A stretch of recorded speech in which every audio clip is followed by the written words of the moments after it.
We had this plan in 2012, August, we go to the EPT in Barcelona and we prepped everything and my friend had a car and so like, okay, we drive to Barcelona, we stay there for a week and we play low stakes cash games and 1 or 2 tournaments. And we looked it up online and it said 1, 2 games, 1, 3 games regularly running in Casino Barcelona.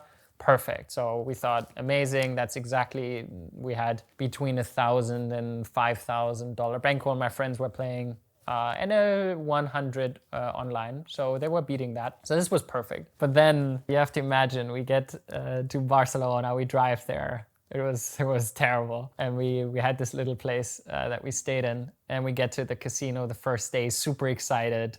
We see all these pros. I'm already like, oh my God, you know, there was the first time we met Nigriano and we saw him walking by and I still remember this moment in 2012. I was like, oh, this is the guy. So funny to think back about that. And then we walk into the cash game area and the lowest limit they have is 510.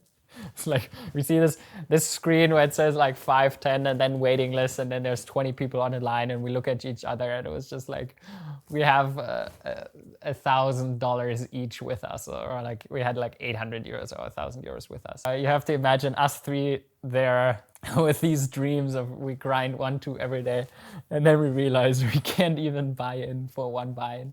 And so what we did was we pooled. So we basically sent the strongest guy in the ring and one of them was playing 510 and I still remember being the craziest railbird ever in this 510 game and I was standing like 20 meters away outside of the cash game area and like every 15 minutes he had to come and report and say how it was going. So it was ridiculous, but it was also really cool because we loved it so much. We're really loving poker, we loved the learning, we loved the grind, but it was very exciting for us. Yeah, it was about all our money and it was big stakes for us and it was a big shot and it could go wrong and it couldn't go well and it did go wrong. So we pooled a 500 bounty or a 1K bounty I played that I busted in like 2 hours against a Greek guy. And then I think the 510 game also didn't go so well. So we were basically broke. So I was like, I had maybe a couple €100 left. Then my friend lost his camera and it was literally like day 2.